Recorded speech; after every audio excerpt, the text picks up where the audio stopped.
A new report from Morgan Stanley estimates that 50% of televisions will be connected to the internet by 2015. And that future of connected TV means the economics of the media industry will be changing drastically. The report takes a look at cable companies, TV studios, and internet content providers, and what each stands to lose or gain in the next few years. Joining us right now to talk about it is the author of that report, Morgan Stanley cable and satellite analyst Benjamin Swinburne. And, analyst, for some reason, I don't find that so surprising that 50% of TVs will be connected to the internet. Who's going to feel the biggest pain from that move? Well, I think what this all represents is new competition. And if half of the United States in 5 years can access content from the web, you really open up the entire sector to a lot of new entrants competing for that customer's dollar and attention. And I think the major question for the cable satellite telco operators is, what's their response? On one hand, they're going to benefit from all this broadband consumption. On the other hand, their video business is going to become a lot more competitive.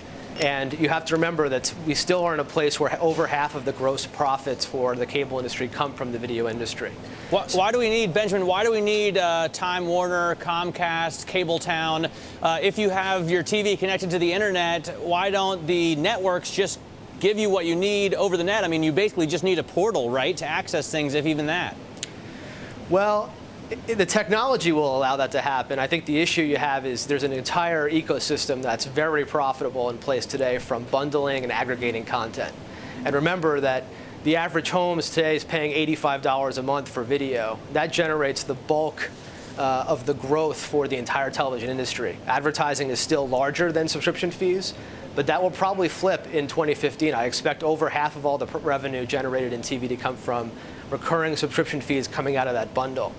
But I do think the opportunity for someone other than the existing players to come in, package up content, and distribute it over the internet is certainly possible. And that could be a lot of different companies, but you're still going to want an aggregated bundled service. I just, because I can watch 30 Rock or Friends or whatever on my computer. I can watch Bloomberg TV on my computer, and if I had my 65-inch flat screen hooked up to the computer, then why would I need to have Verizon giving me and charging me for that service?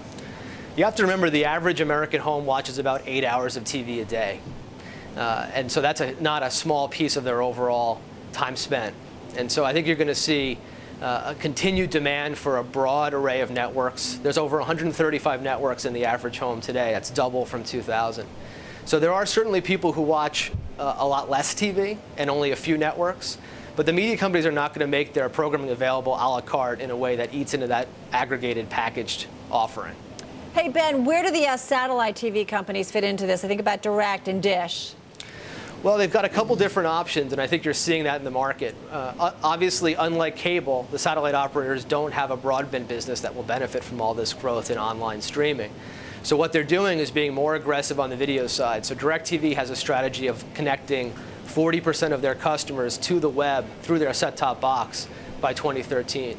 And what they hope to do is bring all the exciting things that Netflix and Apple are doing with online video to their existing DirecTV package. And remember, DirecTV serves a fairly high-end customer. They're not making decisions based on price. And so if they can really offer them the best of TV, which is how they've built the company, that's their plan. Dish is taking a little bit more of a piecemeal approach. They obviously have acquired Blockbuster. They've bought some technology that allows them to stream more efficiently. And they're taking a little bit of a different approach. We got to run. Ben, good to get some time with you. Ben Swinburne over at Morgan Stanley covers the cable and satellite companies. Ben, thanks so much.